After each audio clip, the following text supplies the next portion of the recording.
Assalamualaikum warahmatullahi wabarakatuh. Waalaikumsalam warahmatullahi wabarakatuh. Bismillahirrahmanirrahim. Alhamdulillahi rabbil alamin. Wassalatu wassalamu ala ashrafil anbiya'i wal mursalin, imamil muttaqin, sayyidil ghurril muhajjalin, sayyidina wa maulana Muhammadin wa ala alihi wa ashabihil mujahidin at-tahirin, amma ba'du. Saudara-saudara kaum muslimin rahimakumullah. Dalam kehidupan ini, pada satu sisi memang kita harus melaksanakan berbagai kegiatan amal ibadah. Tetapi pada sisi lain, kita juga harus menjaga jangan sampai amal ibadah yang sudah kita kerjakan itu dihancurkan oleh sikap kita sendiri. Bahwa kita sudah sholat, alhamdulillah. Bahwa kita sudah zakat dan memberikan sedekah, syukur. Bahwa kita sudah melaksanakan ibadah haji, thayyib. Apakah dengan demikian amal kita sudah menjadi banyak? Nanti dulu. Jangan berbangga hati dan puas diri. Pada kesempatan yang berbahagia ini, saya ingin menyampaikan satu hadis yang diriwayatkan oleh Imam Ad-Dailami, di mana Rasulullah sallallahu alaihi wasallam pernah bersabda, "Sittatu asya'in tuhbitul a'mal." Ada 6 perkara yang bisa menghancurkan amal yang sudah kita kerjakan. Salat yang sudah kita kerjakan itu, zakat yang sudah kita bayarkan itu, haji yang sudah kita tunaikan itu, bisa dihancurkan oleh 6 perkara ini. Nanti di akhirat, pada saat setiap orang menunggu pahala dari ganjaran amal yang ia kerjakan di dunia ini, kita menanti dan menanti, ya Rabb, mana amal kebaikan saya? Mana pahala kebajikan yang saya lakukan? Hasilnya tidak ada. Amal yang kita kerjakan dihancurkan oleh sifat-sifat yang akan kita kemukakan pada pertemuan kali ini. Yang pertama yang bisa menghancurkan amal adalah al-istighalu bi'uyubil khalqi. Orang yang terlalu sibuk mencari-cari aib dan kekurangan pada diri orang lain. Habis waktunya hanya untuk mengorek-ngorek celah orang, sementara ia lupa pada aib dan celah dirinya sendiri. Sifat seperti ini menghancurkan amal yang sudah kita kerjakan. Sedangkan baginda Nabi mengajarkan, tuba liman syaghalahu aibuhu an uyubin nas. Beruntunglah orang yang kekurangan pada dirinya menyebabkan dia sibuk sampai ia tidak sempat mencari-cari aib dan kekurangan pada diri orang lain. Saudara-saudara kaum muslimin rahimakumullah. Sibuk mencari aib orang tentu bukan dengan tujuan positif. Latar belakangnya kadang-kadang karena jealous, karena hasud, kecemburuan sosial. Sore, pagi, siang, malam kita korek-korek kesalahan orang dengan target hancur martabatnya, jatuh kehormatan dirinya, hilang nama baiknya, dilupakan dan terisolir dari tengah-tengah masyarakat. Perbuatan yang demikian sungguh terlalu amat sangat kejam. Salat kita, puasa kita, haji kita bisa dihancurkan jikalau kita terlalu sibuk mencari-cari aib orang lain. Muslim dengan muslim itu bersaudara.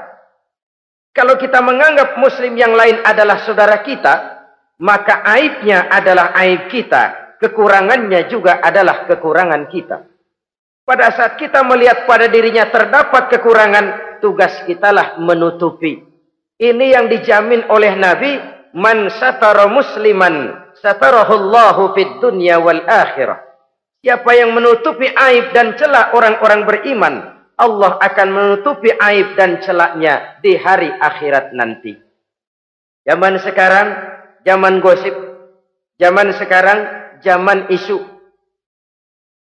Sehingga hal yang 1 meter pun dapat jadi 5 meter.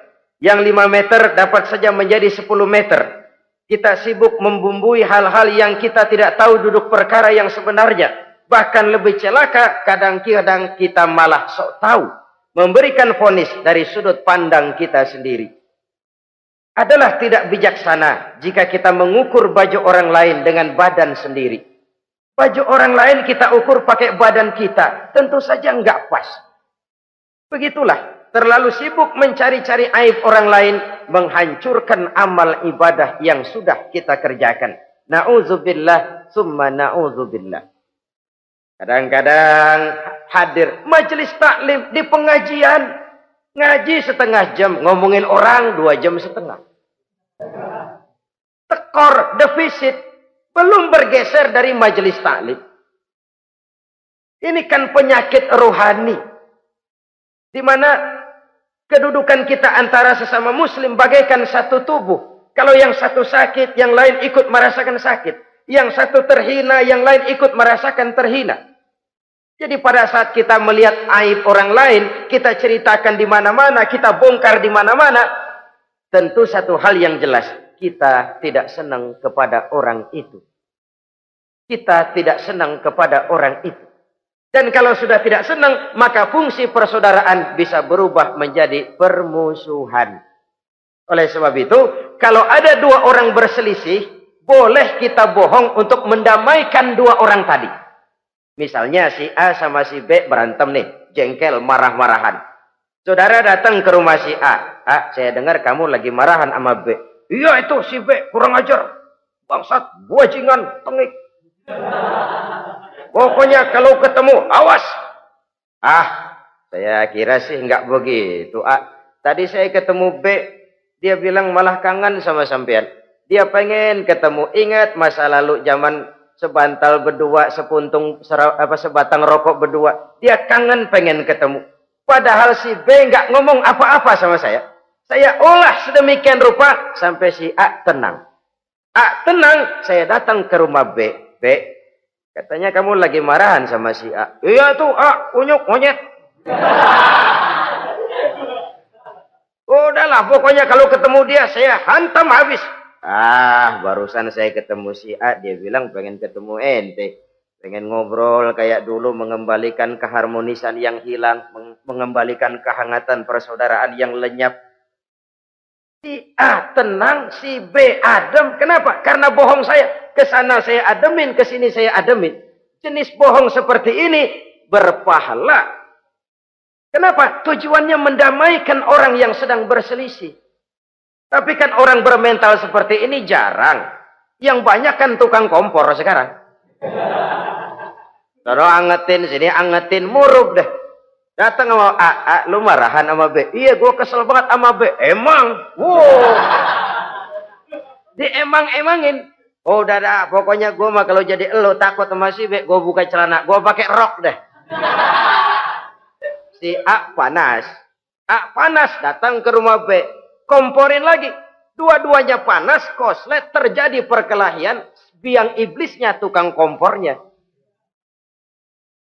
Sampai untuk mendamaikan 2 orang yang berselisih. Diizinkan berdusta. Kenapa? Prinsip Islam itu islah. Mencari jalan damai. Bukan mengeruhkan suasana. Inilah realitas di tengah-tengah masyarakat. Enakan ngomporin daripada nyiramin. Enakan manasin daripada mendamaikan 2 orang yang sedang berselisih. Apalagi kalau kita punya kepentingan. Main nimbrung aja kayak toge. Kagak ngerti urusan, nyampur aja nyampur. Toge kan begitu, toge ada laksa nimbrung, ada gado-gado ngikut, ada kredok masuk. Kagak ngerti juntrungan masalah, main nyampur aja nyampur. Ini kan tidak objektif namanya. Nah, mental seperti ini, wah, sholatnya khusyuk, zakat bayar, sedekah iya, tapi kalau suka cari-cari aib orang, jembreng kesalahan orang di mana-mana, sholatnya, puasanya, hajinya bisa dihancurkan oleh mental yang seperti ini. Jangan bangga-bangga, sholat saya sudah banyak, puasa saya hebat, mantap, haji saya tiap tahun mondar-mandir ke Mekah. Tapi kalau mental seperti ini masih ada, waspadalah. Amal yang kita kerjakan bisa hancur oleh mental, sikap mental kita sendiri. Ini yang pertama. Yang bisa menghancurkan amal terlalu sibuk mencari-cari aib orang lain. Satu. Yang kedua, saudara-saudara, wa qaswatul qalbi. Orang yang hatinya keras, tidak mempan diberikan nasihat. Baik nasihat yang datang dari luar dirinya, ataupun nasihat yang datang dari dalam dirinya. Hatinya keras.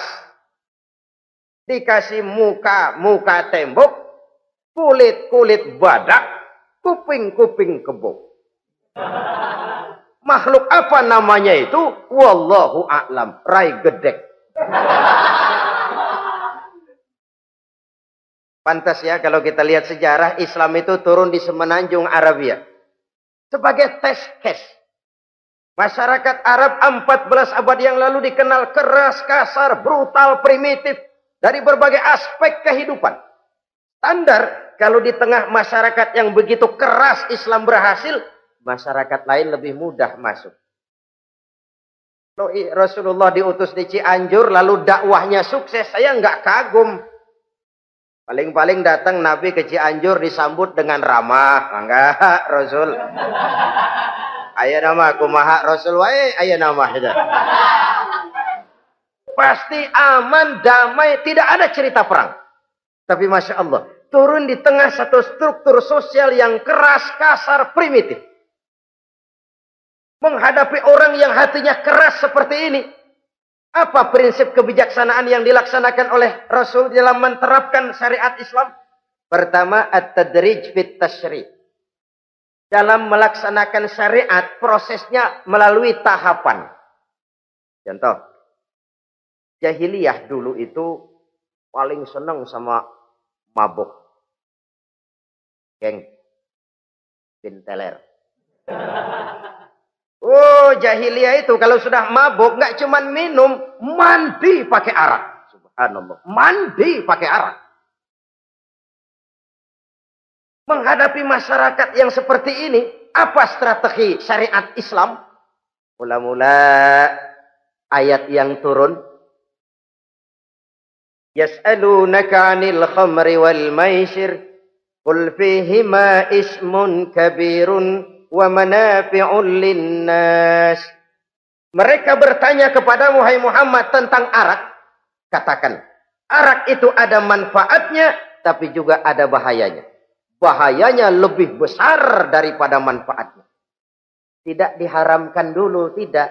Cuman dikasih sen. Teler emang enak. Melayang ke langit. Cuman ada bahayanya. Bahayanya lebih besar daripada manfaatnya. Dikasih gambaran, dikasih sen. Tidak diharamkan mutlak dulu, tidak. Bertahap dikit dulu. Nih. Urusannya begini nih. Ada manfaatnya, tapi ada bahayanya. Bahayanya lebih besar daripada manfaatnya. Jak rasio berpikir. Setelah tahu bahayanya lebih besar, kan dikit-dikit mulain jauh. Mulain ngurangin, jaga jarak. Setelah ada jarak, turun peringatan kedua. La taqrabus salata wa antum sukara. Jangan dekati sholat kalau kamu lagi mabuk. Sholat sehari semalam 5 kali. Berarti 5 kali mereka harus jaga diri. Jangan sampai mabuk. Makin jauh. Setelah jauh sekali, kira-kira tidak goyah, turun vonis. Innamal khamru wal maisir wal ansab wal azlamu rijsun min amali syaitan fajtanibu la'allakum tuflihun. Arak itu najis, kotor, perbuatan setan. Jauhi, pasti kamu akan beruntung. Baru timbul hukum haramnya. Orang udah nggak kaget. Kenapa? Pagi-pagi udah dikasih sen. Bahayanya lebih besar. Kalau sholat jangan, kalau mabuk jangan mendekati sholat. Makin jauh. Ini tahapan. Sama juga kita kan. Begitu jebrol lahirnya cuman susu ibu. Gedean dikit sang Ambon. Kan gitu. Gedean dikit pisang ulek. Gedean dikit nasi. Udah gede bener jengkol jijelin. Proses. Coba bayi begitu lahir kasih pisang batu, tenggeng. Gak kuat. menerima, belum waktunya. Ini proses yang dilaksanakan oleh strategi syariat Islam untuk mengobati penyakit qaswatul qalbi ini. Keras hati. Syariatnya bertahap. Tidak drastis. Tidak kalau sudah begitu ya mesti begitu. Tidak. Konsep kedua, taklilut takalif, menyedikitkan beban. Coba kita lihat, seluruh konsep agama, kalau kemampuan melaksanakan perintah berkurang, stressing perintahnya ikut turun. Angkat tuh beras 100 kilo. Nggak kuat pak, 30 kilo dulu deh. Ntar balik lagi, lama-lama juga habis. Ini konsep untuk mengobati qaswatul qalbi, bertahap. Semua perintah agama itu begitu. La yukallifullahu nafsan illa wus'aha. Allah tidak memberikan beban kecuali sesuai dengan kemampuan yang dimiliki oleh seseorang. Kalau kemampuan melaksanakan perintah berkurang, stres perintahnya juga ikut menurun. Salat wajib diri. Kalau mampu. Gak bisa pak salat berdiri. Salat dengan berbaring. Kalau mampu. Berbaring gak bisa pak. Pinggang kurap. Salat pakai isyarat. Kalau mampu pakai isyarat tidak bisa. Dalam hati setiap kemampuan melaksanakan perintah berkurang, stres perintahnya juga menurun. Taklilut takalif ini juga salah satu strategi mengantisipasi kerasnya hati. Nah, konsep yang ketiga dari syariat, al-musawat bainan nas fi takalifil ahkam. Persamaan terhadap manusia di dalam berhadapan dengan hukum Allah. Kadang orang yang hatinya keras itu, logikanya jalan, ngukur suasana. Gimana sih lu? Menggerib kagak mau ke masjid? No, yang Pak Haji masih di perapatan. Yang Pak Haji disebut. Itu kan cenderung orang begitu. Kalau dia nyolong ayam, dia tunjuk orang yang nyolong kambing. Ini apologi namanya. Kenapa lo nyolong ayam? No, yang maling kambing urusin, gedean. Apologi. Lah kapan mau beres kalau begitu? Tidak introspeksi, tidak self correction. Itu apologi. Untuk menutupi kelemahan diri, menunjuk kesalahan orang lain yang lebih besar. Itu kan nggak jantan namanya. Apologi. Tidak ada sifat untuk memperbaiki diri sendiri. Karena kecenderungan ini ada, Islam menutupi itu. Dengan apa? Semua manusia sama dalam berhadapan dengan hukum Allah. Gak ada iri hati dalam hukum Islam ini. Salat wajib. Wajib. Bagi siapa? Yang sudah balik dan mampu. Terhadap semua strata. Jenderal wajib, kopral wajib. Apalagi hansip. Tidak ada fasilitas. Wah kamu jenderal nggak apa-apa dah sembahyang setahun 2 kali. Idul Fitri aja Maidul Adha. Enggak tuh. Semua manusia sama dalam berhadapan dengan hukum Allah. Itu yang Nabi ingatkan. Orang-orang sebelum kamu dahulu hancur. Umat-umat sebelum ini rusak binasa. Kenapa? Karena mereka kalau orang kecil berbuat salah. Hukum cepat-cepat ditegakkan.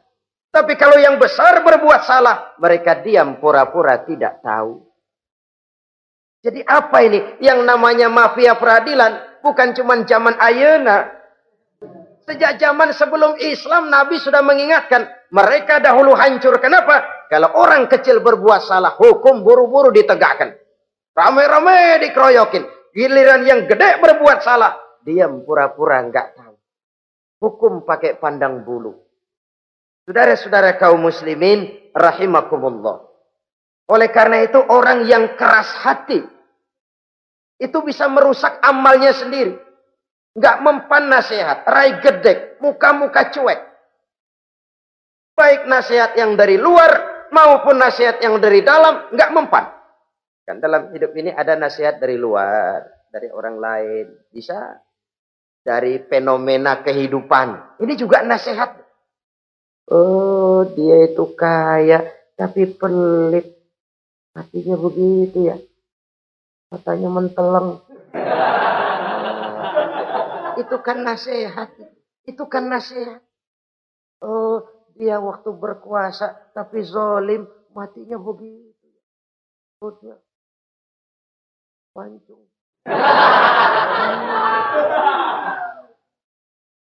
Fenomena kehidupan yang kita lihat, yang kita dengar, yang kita saksikan, itu semuanya bisa nasihat. Unzuru kaifa kana akibatul mukadzibin. Lihat kehidupan ini. Dunia ini kan sebuah sekolahan besar. Semua yang kita lihat, kita saksikan, kita pelajari, bisa jadi contoh buat kita. Orang yang bijak, yang bisa mengambil hikmah dari manapun datangnya. Baik dari yang baik, maupun dari yang tidak baik. Saudara-saudara kaum muslimin, rahimakumullah. Nasihat yang datang dari luar. Dari orang atau dari fenomena kehidupan. Atau nasihat yang tumbuh dari dalam diri sendiri.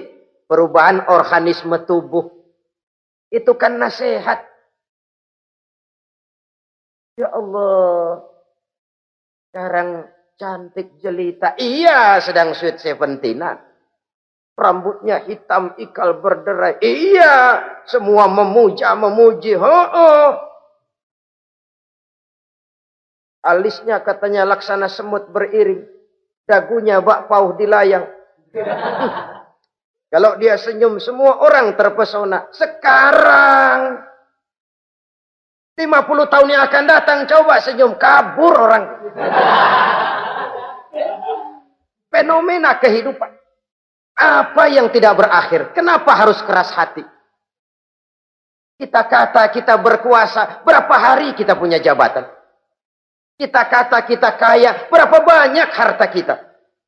Kita kata kita alim, kita tahu. Apa yang kita tahu dari semesta jagat raya ini?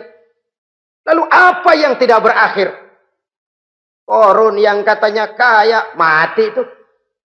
Fir'aun yang katanya gagah, mati. Napoleon Bonaparte, the Lion of Europe, singa daratan Eropa, mati. Saking matinya, mati.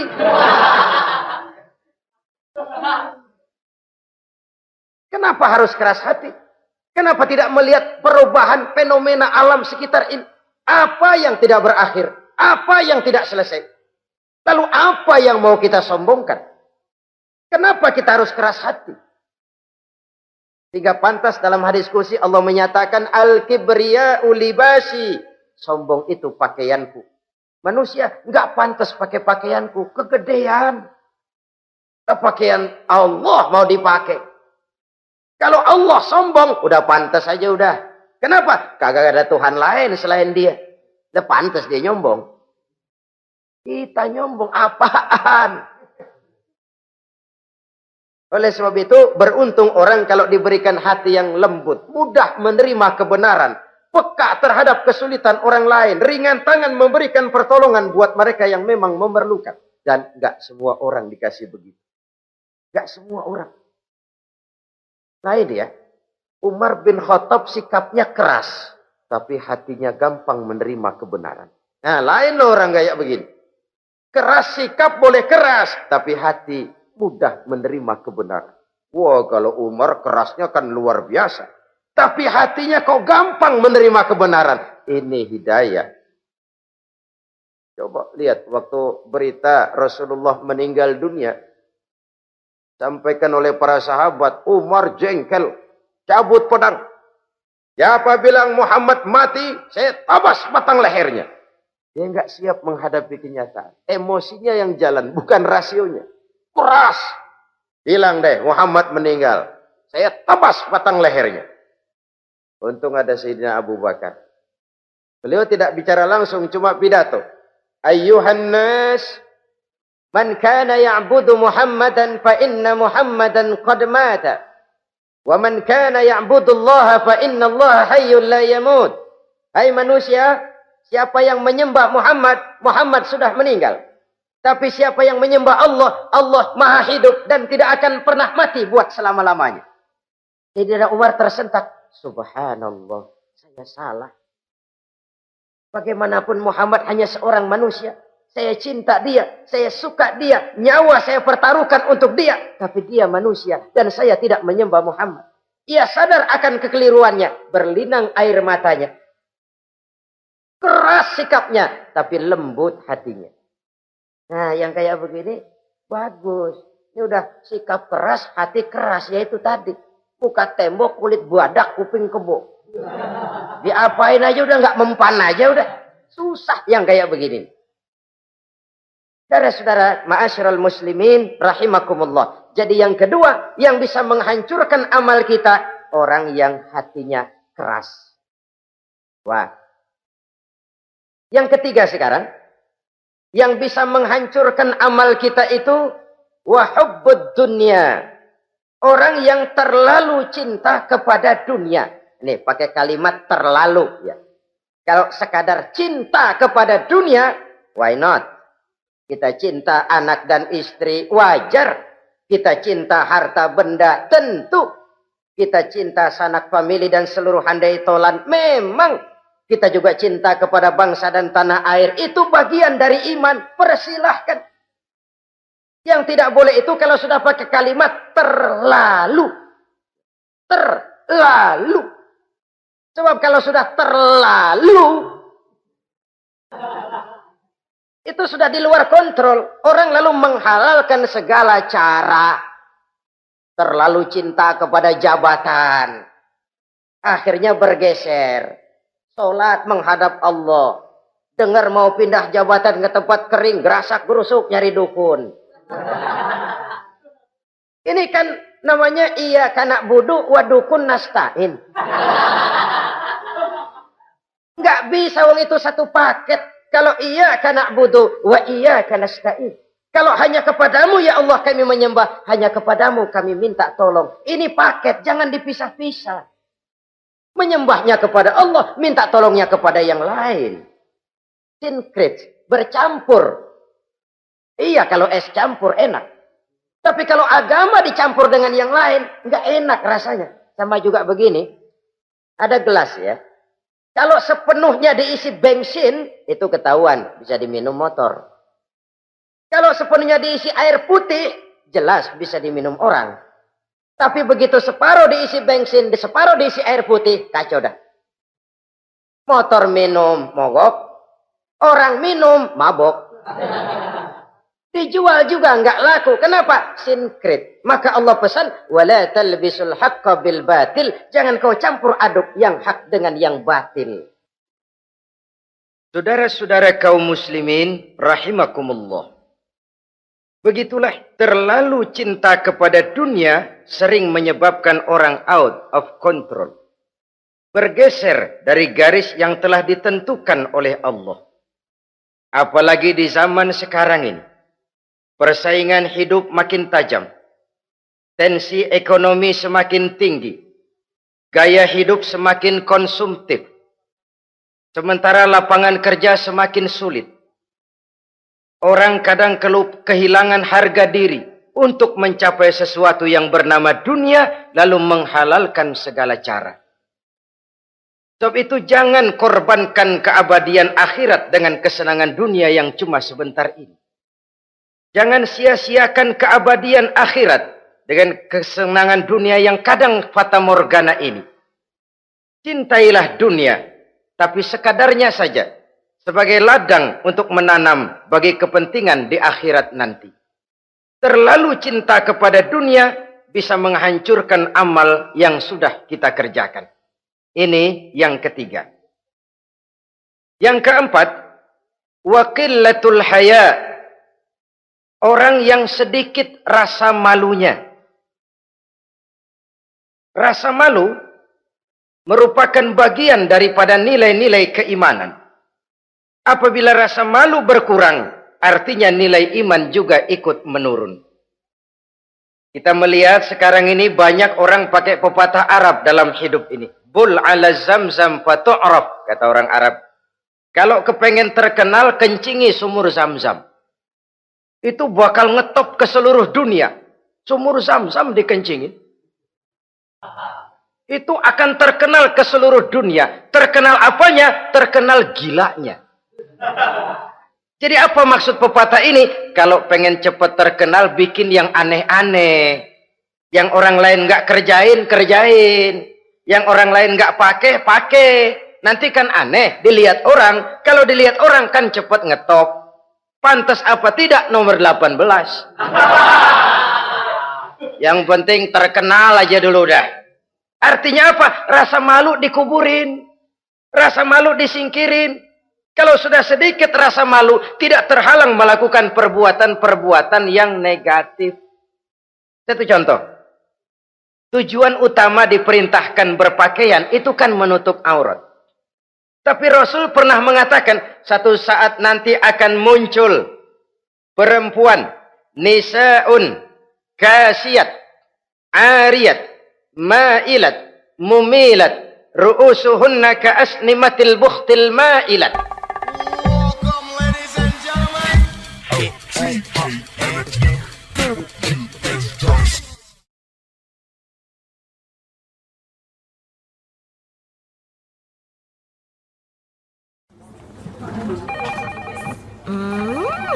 What is it? Ooh, a new chocolate product by the Integral CJ's Management. What chocolate? No, my girl. It's a new CJ's brand.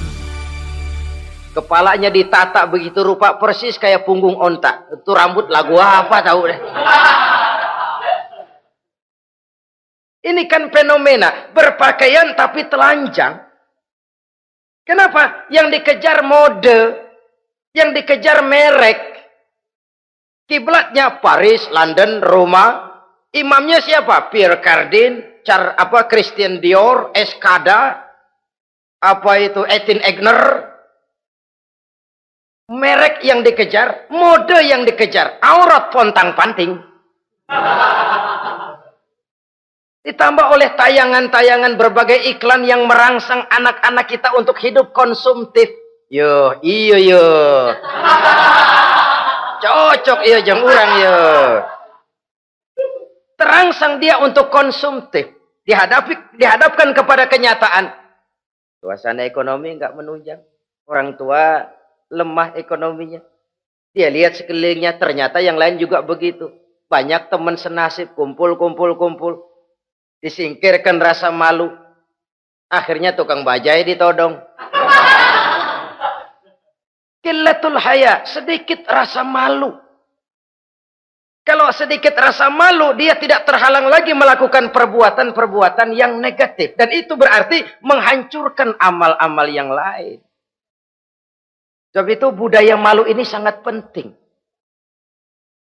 Coba kalau dia hinggap di hati seorang pejabat. Pejabat yang punya rasa malu, Masya Allah, membawa manfaat yang besar buat rakyatnya. Contoh saja ya, di Jepang itu ada Perdana Menteri Hosokawa, saudara-saudara dengar. Baru 8 bulan jadi Perdana Menteri.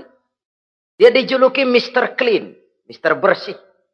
Diisukan terlibat skandal, cuma 4-6 miliar rupiah. Itu pun buat kampanye kemenangan partainya. Diisukan begitu rupa, malu Hosokawan. Malu, mengundurkan diri. Baru 8 bulan jadi Perdana Menteri. Mundur, malu. Padahal Hosokawa nggak kenal ketuhanan yang Maha Esa. Nggak kenal. Tapi budaya malu ya luar biasa.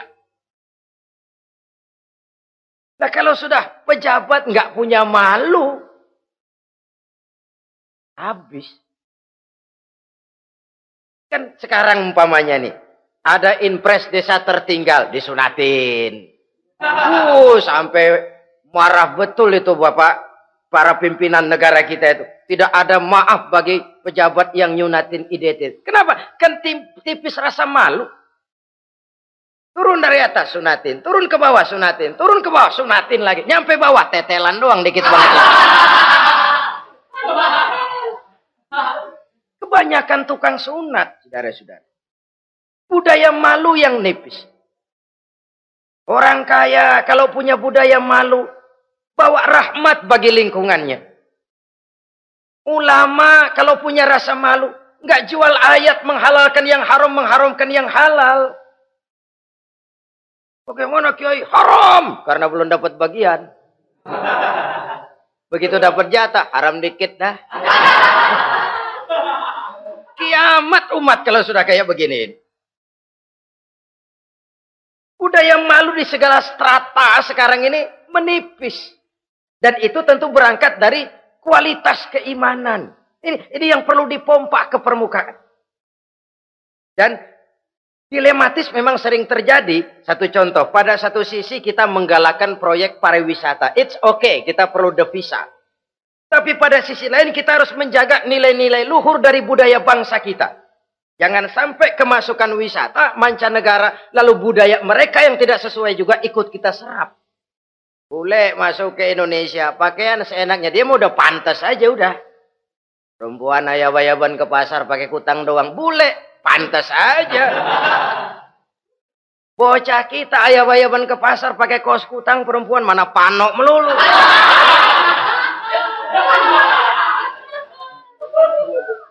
Menipisnya budaya malu. Ada standar. Bahwa mode, hal kedua. Merek apalagi. Yang pertama itu menutup aurat. Dari sisi berpakaian saja. Kalau anak-anak kita diracuni oleh yang namanya mode, diracuni oleh yang namanya merek, dia akan terbuai hidup dalam alam kepalsuan. Sekarang ini hidung pesek bisa dibikin mancung. Kulit keriput jadi kenceng. Operasi plastik. Pada sisi lain pengaruh duit juga luar biasa. Di aki-aki keriput kalau habis gusuran kenceng lagi. Pasaran keras lagi. Oleh sebab itu budaya malu ini perlu kita kembangkan. Supaya di semua strata sosial memiliki budaya yang namanya malu. Sederhana memang, tapi tidak semudah mengucapkannya. Sampai-sampai dijadikan taruhan al-haya'u minal iman. Rasa malu itu bagian daripada iman. Dan malu yang tertinggi, kalau sudah punya malu kepada Allah, itu puncak. Puncaknya di situ. Kalau cuma malu sama mertua, ngaling aja dikit, dia kagak tahu deh. Kalau cuma malu kepada petugas keamanan, terlalu banyak tempat yang mereka nggak lihat. Tapi kalau sudah budaya malu kepada Allah, tidak sejengkal tanah pun terhalang dari pengetahuan Allah. Ini nantinya juga punya pengaruh sosial. Sosial kontrol sekarang juga sudah renggang. Dulu kalau ada hal yang dianggap aib, satu kampung tahu. Malunya selebar awak. Sekarang budaya hidup sudah individualis. Tetangga mau apa kayak cuek aja udah. Akhirnya orang anteng. Lah nggak apa-apa ini dah, tenang aja dah, besok begitu aja lagi. Sosial kontrol juga sudah agak renggang sekarang ini. Kalau dulu orang punya rasa sosial kontrol yang begitu dekat. Oleh sebab itu, budaya malu merupakan bagian daripada iman. Orang yang sedikit rasa malunya bisa lepas kontrol. Kalau dia sudah lepas kontrol, dia bisa melakukan hal-hal yang merusak amal perbuatannya sendiri. Oleh karena itu, pada pertemuan kali ini, saya juga mengajak, mari kita tumbuh kembangkan budaya malu ini. Saudara-saudara kaum muslimin rahimakumullah. Yang kelima, yang bisa menghancurkan amal kita, watulul amal. Orang yang terlalu panjang angan-angannya.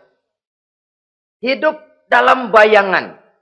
Kakinya tercabut dari alam realitas. Mengharap burung terbang tinggi, tapi punai di tangan cepat-cepat dilepas. Akhirnya burung di tangan terlepas, punai juga tidak datang. Terlalu panjang angan-angan. Hidup cuma nunggu keajaiban. Yang diwiridin jikalau. Orang sudah kemana-mana dia masih anteng. Jikalau, andai kata, umpama misalnya. Islam bukan agama orang pemalas yang selesai sholat lalu berpangku tangan. Ada orang yang cuma sujud saja rezekinya mengalir. Ada. Ada orang yang cuma munajat di keheningan malam. Rezekinya mengucur. Ada. Tapi kan bukan kelas kita. Itu kelas antara dia dengan Allah, tidak ada jarak lagi. Orang-orang yang batinnya bersih. Doanya didengar. Permohonannya dikabulkan. Permintaannya cash. Kalau kita bisa bayang cuma nadah doang, nggak mau usaha, paling banter orang undang tahlil kita. Sebesek campur geretan udah. Kita ini tahap yang bekerja, berusaha, berdoa, tawakal. Pernah dalam satu sholat Jumat Rasulullah di masjid, ada seorang sahabat Badui datang dari pedalaman mau sholat Jumat, turun dari onta cepat-cepat masuk ke masjid. Ditegur oleh Rasul, ontamu sudah kamu ikat? Belum ya Rasul. Kenapa? Saya tawakal kepada Allah. Marah Rasul. Keluar. Ikat ontamu. Masuk lagi ke masjid. Baru tawakal. Sederhana sekali. Tapi inilah gambaran kehidupan. Ikat ontamu baik-baik. Baru tawakal. Kalau nggak diikat. Udah tawakal. Terus hilang. Tawakalnya salah. Sudah diikat rapi-rapi. Masih hilang juga. Nah tawakalnya benar. Sudah usaha. Sudah ikhtiar. Toh hilang juga. Gambarannya sederhana. Ikat ontamu baik-baik. Lalu masuk ke masjid. Barulah engkau bertawakal. Jangan onta dibiarin keliaran. Lalu tawakal. Tawakalnya yang salah. Saudara-saudara kaum muslimin. Rahimakumullah. Islam mengajarkan keseimbangan. Kita wajib berusaha. Tapi tidak wajib untuk berhasil. Hasil itu hak prerogatifnya Allah. Berusahalah sebagaimana harusnya di satu sisi. Tapi minta tolonglah kepada Allah di sisi lain. Ada keseimbangan. Orang yang terlalu panjang angan-angannya biasanya malas bekerja. Terangsang ngejar kerjaan yang gede, yang kecil kagak dikerjain.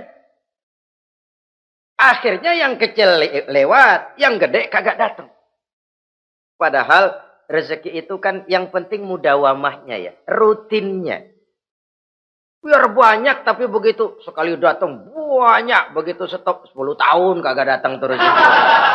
Sengsara juga. Yang penting mudawamah, kontinunya itu. Biarin duit sih banyak, asal rutin aja. Gak apa-apa. Tulul amal, terlalu panjang angan-angan. Hidup di alam bayangan. Terlepas kaki dari akar kenyataan. Hidup ini kan kenyataan, harus dihadapi secara nyata. Islam ini agama yang wajar, hiduplah secara wajar. Jangan melakukan sesuatu yang memang bukan makom kita di situ. Artinya apa? Kalau memang kita cangkir, lalu minta air seember, kan lebihnya mubazir. Cangkir, minta air diisiin seember. Buat apa lebihnya? Bukan makom kita. Jangan tercabut dari akar kenyataan. Siapa sih kita ini? Jangan ibadah baru ala kadarnya, sikap udah kayak wali. Iyalah kalau wali cuma sujud, permohonannya makbul. Kenapa? Dia dengan Allah itu nggak ada jarak. Kita, lapisan dosa kita yang bikin jarak. Makanya sering dijelaskan ya. Kalau ada hadis, siapa yang baca Bismillahirrahmanirrahim, dia lewat di atas air, beku itu air, dia bisa jalan di atas air. Bismillah saja bisa jalan di air. Tapi kan soalnya kemudian, Bismillahnya orang yang bagaimana? Model kita, maaf lah, 1000 kali baca Bismillah, lewat di empang, tenggelam kita. Bukan bismillahnya yang lain. Yang baca mentalnya, pribadinya yang lain. Makom kita belum di situ. Kalau memang makom kita masih harus berusaha. Bahwa nanti Allah berikan rizki lewat jalan yang tidak kita sangka-sangka. Itu sih urusan Allah. Itu sih haknya Allah. Tapi urusan kita harus berusaha sebagaimana harusnya kita berusaha. Ya, emang jodoh dari Tuhan, apanya pakai nyari, nanti juga aja datang cuma nenek-nenek kali.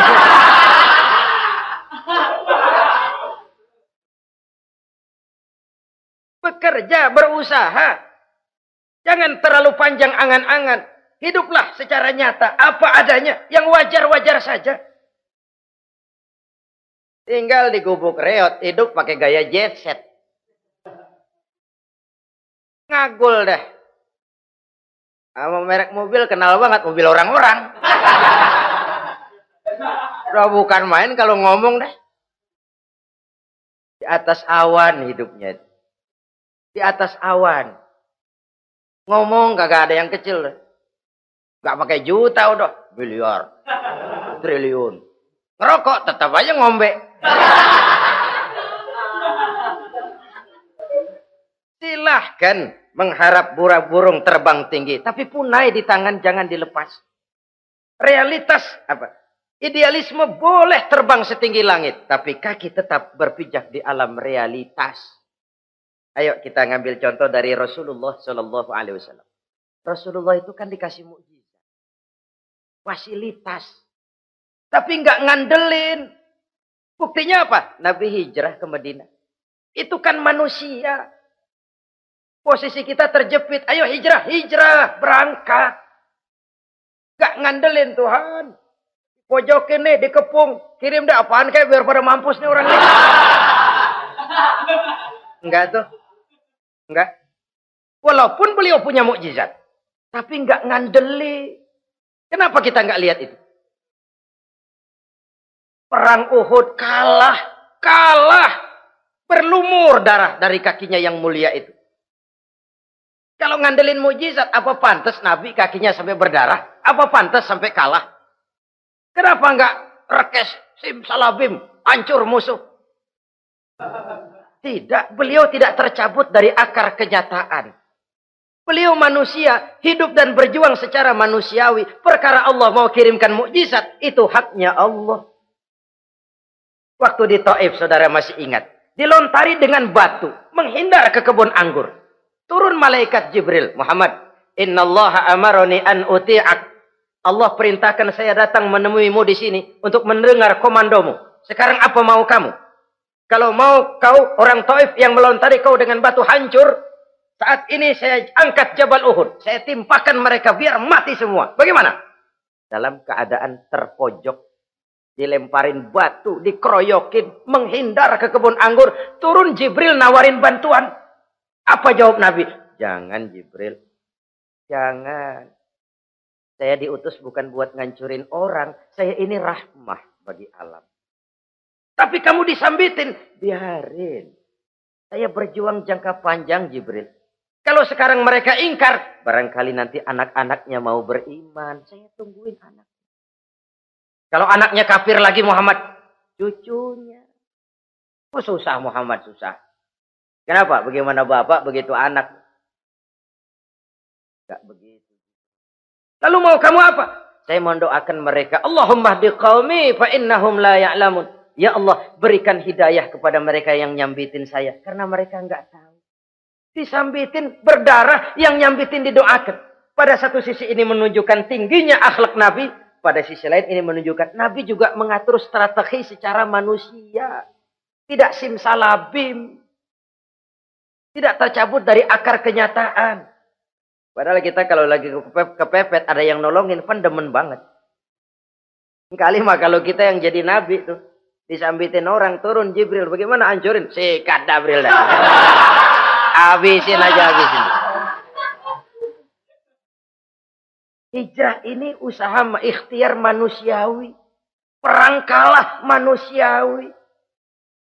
Putra tercinta wafat, berlinang air mata, manusiawi. Sakit, manusiawi. Padahal punya mukjizat. Tapi nggak ngandelin, semua nabi juga gitu. Nabi Musa dikasih tongkat. Tapi berapa kali tuh tongkat dipakai? Waktu ngelawan tukang sihir, waktu nyebrang di Lautan Merah. Itu aja, selebihnya Nabi Musa berjuang secara manusia, berusaha. Gak mentang-mentang punya mukjizat tongkat tiap dapat kesulitan. Awas tongkat.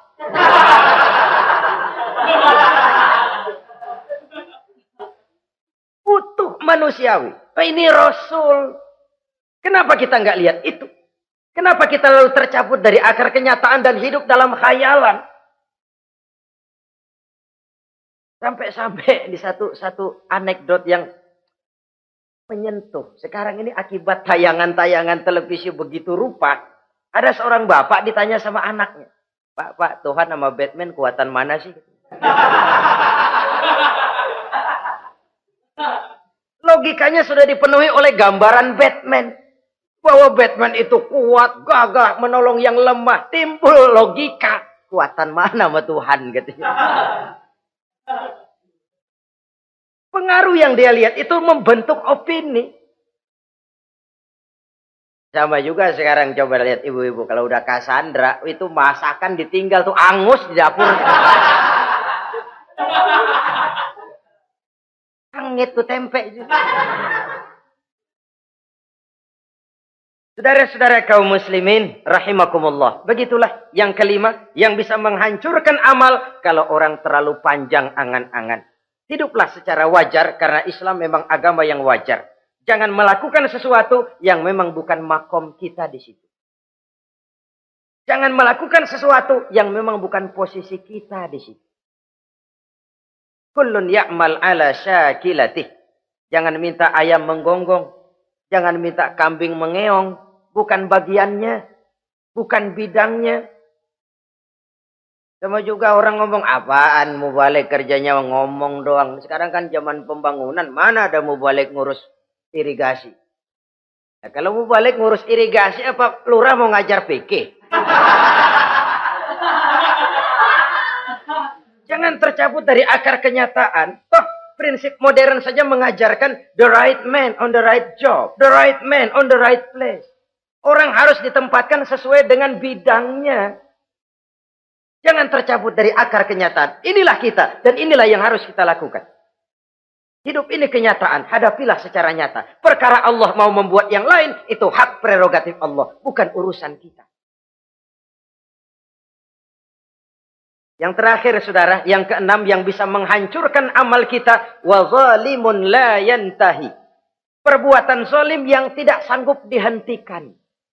Zalim kepada Allah, zalim kepada makhluk, atau zalim kepada diri sendiri. Ada orang zalim kepada Allah. Begini banyak nikmat yang diberikan Allah. Nggak sanggup dah kita ngitungnya. Dari bangun tidur sampai tidur lagi nikmat nggak pernah berhenti itu. Bahkan kita tidur sendiri. Sadar nggak kita waktu tidur nggak berdaya? Coba ketika kita ngorok pulas, andai kata kecoa 16 masuk ke kuping kita. Siapa yang mau jagain? Siapa yang mau jagain? Nikmat. Belum pernah nikmat Allah berhenti. Begini banyak nikmat yang diberikan. Dan Allah cuma minta satu. Syukuri nikmat itu. Kalau kamu syukuri, aku tambah. Kalau kamu ingkar, asal tahu saja azabku itu pedih, kata Allah.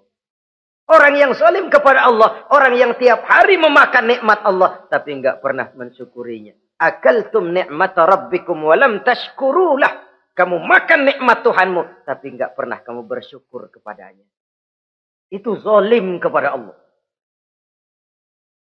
Pak, dalam hidup ini kan kita dikasih waktu 24 jam sehari semalam. Sehari semalam, 24 jam. 24 jam itu Allah kan nggak minta semua. 5 waktu saja kau lapor kepada aku. Sholat. Sholat kalau bagus, 10 menit kan. Aroda tuh sholat bagus. Kilat, 5 menit dah. Kilat khusus 2 menit. Cepet dia nggak pakai perangko. Taruhlah yang menengah kita ambil 5 menit. Kalau 5 waktu, 5 kali 25, 5 kali 5 berarti 25 menit untuk lapor. Hei manusia, aku kasih kau hidup 24 jam. 25 menit kau lapor. Banyak yang berat. Padahal sisanya masih 23 jam 35 menit. Buah gambaran ini. Zalim kepada Allah. Padahal zalim kepada Allah yang rugi bukan Allah. Se-ASEAN tidak ada yang sujud. Apa Allah tekor? Apa Allah lalu berhenti jadi Tuhan? Apa Allah lalu jadi lemah? Tidak. Zalim kepada Allah artinya juga zalim kepada diri sendiri. Lalu zalim kepada sesama makhluk. Kadang tidak kita sengaja. Karena itu dalam Islam tidak ada kebebasan mandiri. Ya contohnya ya, kita beli radio. Kita setel di rumah kita sekeras-kerasnya. Terus dalam hati nih, radio gue. Beli gue, pakai duit gue. Gue setel di rumah gue. Sekeras-kerasnya, urusan apa sama orang? Kata kita. Tetangga kita kan boleh juga ngomong begitu. mata gue. Yang ngantuk gue. Gue tidur di kamar gue. Ngapa suara radio lu masuk kemari? Ini kebebasan saya nyetel radio dibatasi oleh kebebasan tetangga saya yang mau tidur. Kalau saya perturutkan nafsu saya sudah zalim kepada dia. Zalim kepada orang lain. Dan yang banyak tidak kita sadari, zalim kepada diri sendiri. Membiarkan diri hanyut dalam munkarat dan tanpa ada usaha untuk menghentikannya. Tidak ada orang yang bisa mencelakakan diri kita terus-menerus kalau bukan diri kita sendiri. Tidak ada yang bisa menyelamatkan diri kita kalau bukan kemauan kita yang tinggi untuk menyelamatkannya. Allah sudah ciptakan kita dalam bentuk yang paling mulia. Fi ahsani taqwim. Dari sekian banyak makhluk yang diciptakan Allah, tidak ada yang sekomplit, seindah, secantik manusia. Ini harus dijaga. Jangan posisi yang sudah tinggi ini kita rendahkan sendiri. Fi ahsani taqwim posisi kita. Tapi kita rendahkan. Kita kembali asfala safilin. Posisi yang paling rendah. Kita zalimi diri kita sendiri. Karena itu, zalim kepada Allah, zalim kepada orang lain, zalim kepada diri sendiri, akarnya sama, mendatangkan kerugian. Dan bisa merusak amal yang sudah kita kerjakan. Oleh karena itu, mari sama-sama kita berusaha. Pada satu sisi kita melaksanakan amal ibadah sebagaimana yang seharusnya, tapi pada sisi lain kita menjaga nilai-nilai ibadah. Jangan sampai hancur oleh perbuatan kita sendiri. Sekianlah jumpa kita kali ini. Insya Allah kita lanjutkan di lain kesempatan. Terima kasih atas segala perhatian. Mohon maaf atas segala kekurangan. Usikum wa nafsi bitaqwallah. Wassalamualaikum warahmatullahi wabarakatuh.